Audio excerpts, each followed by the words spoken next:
What was initially meant to treat type 2 diabetes, which is a chronic disease that often comes along with obesity and heart disease, is now easily accessible to the average woman who just wants to shed the last few kilos of belly fat, and is flaunted by every gaunt-faced celebrity on the red carpet. Yes, I'm talking about Ozempic, or Wegovy, or Mounjaro, or any other semaglutide GLP-1 drug that's currently on the market. But is it really such a miracle drug? Or are there more sinister reasons why this miracle medicine is being pushed on the general population? It's another Shelley rant. Are you ready? Let's get into it. So Ozempic is just the brand name, but it is a synthetic man-made version of a naturally occurring hormone in the body. And that hormone is called GLP-1, which stands for glucagon-like peptide 1. And GLP-1 is a receptor agonist. Now that all sounds very sciencey, but basically in layman's terms, that just means that it's a hormone that activates certain receptor cells so that there is a follow-on biological response in the body.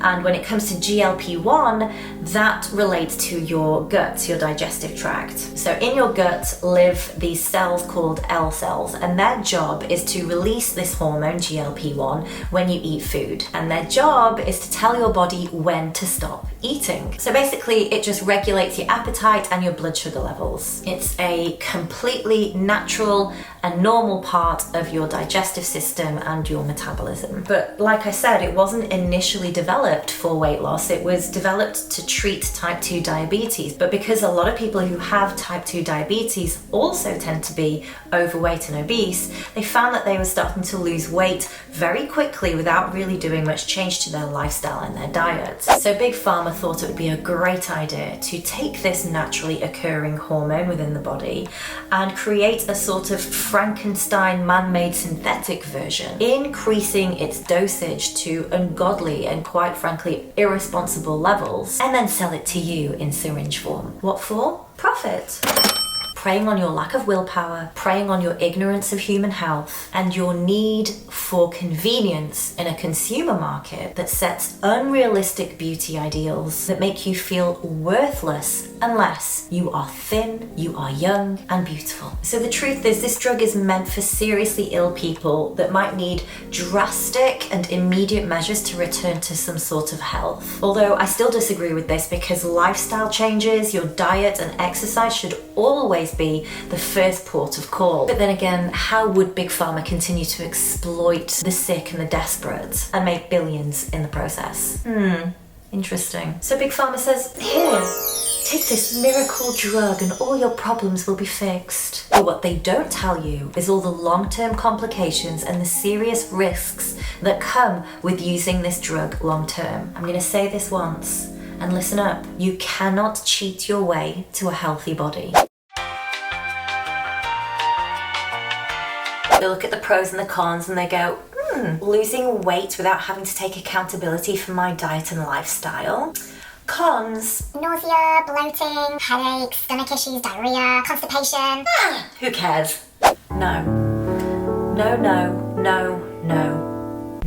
I'm here to give you a virtual but loving slap, because none of those side effects are normal. Just because a doctor is willing to prescribe it to you doesn't mean it's healthy or good for you. Digestive issues are a warning sign. It's often your body's first way to show you that something you're doing is not helping. It doesn't tell you in words, it will show you in symptoms. This is why I'm always talking to you about the importance of gut health. If you want to build muscle, if you want to lose belly fat, if you want to feel great, it starts in the gut. And in the long run, you run the risk of developing these more serious complications. Literally, Ozempic face is the least of your worries. The other thing that I find really alarming about Ozempic use, and not many people are talking about this, is you don't just lose body fat, you also lose muscle mass, and that is a big problem. Muscle mass is the key to anti-aging, to longevity, to health, and to maintaining the body composition that you want. Past the age of 30, You lose every decade between 3 to 8% of your muscle mass. And then if you take Ozempic on top of that, it is a recipe for disaster. And especially if you're going to take this drug, make sure that you are doing resistance training and eating enough protein. I cannot stress this enough. I'm sure you've seen plenty of cases where women have taken Ozempic use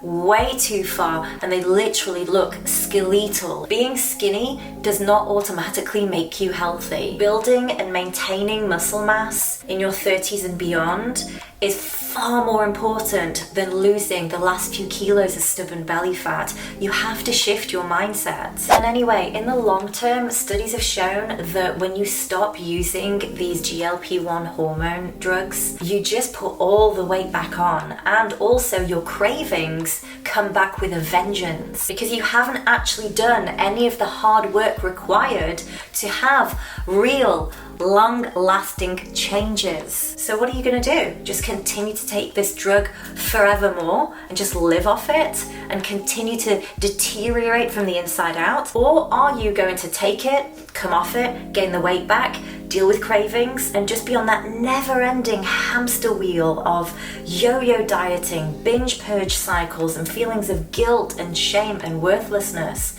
Don't you want that to stop? I don't know, to me that just sounds exhausting, and honestly, it's far more of a time and money waste than simply just doing the hard work. There's no quick fix. If it's too good to be true, it is too good to be true.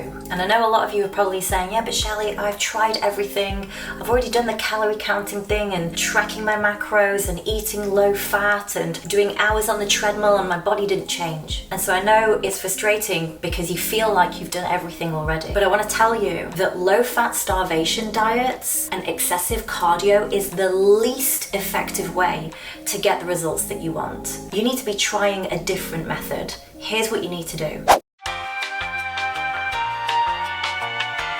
What I'm talking about is prioritizing animal protein. You want specific foods that are nutrient dense, that are going to support your gut health, that are going to help you build muscle. I've got hundreds of healthy, high protein recipes in my Strong Curves cookbook. I've designed every recipe with you in mind. Women who want to build muscle, lose body fat, and feel amazing.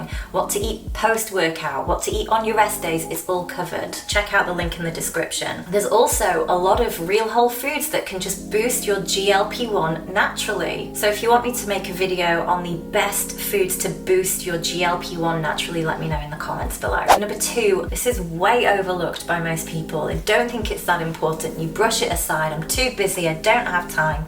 But this is what determines your body composition. Stress management. You want to keep your hormones happy. It's not just about exercise and diet. You have to change your habits. Meditate, grounding, breath work, getting quality 8 hours of deep sleep every night. Make sure you're wearing your blue light blocking glasses at nighttime if you are on your technology and on your screens. Reset your circadian rhythm so you know that your melatonin and your cortisol levels are functioning properly. Watch this video on how to lose muffin top. It goes into far more detail. And also focus on your recovery. Your rest and your recovery after your workouts are just as important as the workouts themselves. Stretching, yoga, foam rolling, mobility work. Don't underestimate how important these are. And lastly, lifting weights. Shift your focus from cardio to lose body fat and instead focus on lifting weights to build muscle. Because when you focus on building muscle, you will naturally start to lose the body fat too. And I don't mean CrossFit or Orange Theory or F45 classes. I mean a really well-structured weights program. I've got tons of programs, full programs, on my workouts playlist on my channel. Check out the lockdown program,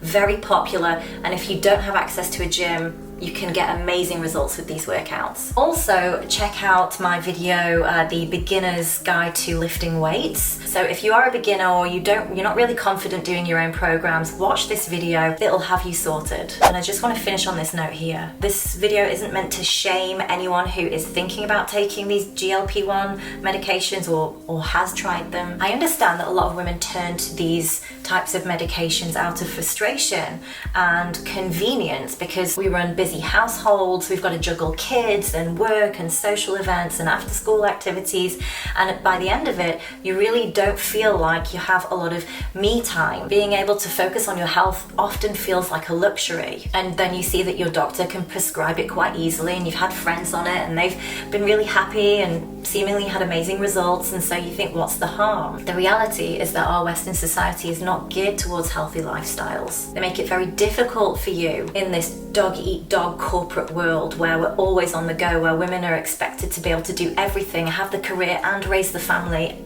and somehow look amazing and youthful and beautiful all the time. We live in a consumer world where instant gratification and fast results and convenience rule all. It's why our supermarket shelves are full of processed crap, and also why the first answer to every ailment is just to pop a pill. All we're doing is continuing to abuse our bodies. The hard work is removing yourself from that matrix system and shifting your mindset. I'm not saying it's easy. Doing it the natural way is harder. It takes more discipline, you have to make sacrifices, it takes commitment and consistency, and the results are not instant. But ask yourself this: if you are a mother, or if you have young, impressionable women in your lives, what example are we setting to the younger generation of women when they're already bombarded with perfect looking bodies online, from AI to Photoshop to Facetune? We should be setting a better example to them. Health first,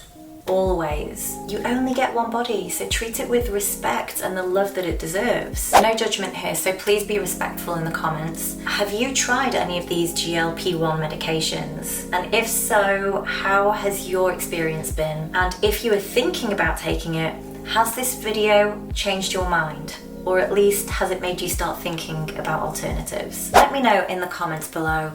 Don't forget to like and subscribe, and I will catch you very soon in another video.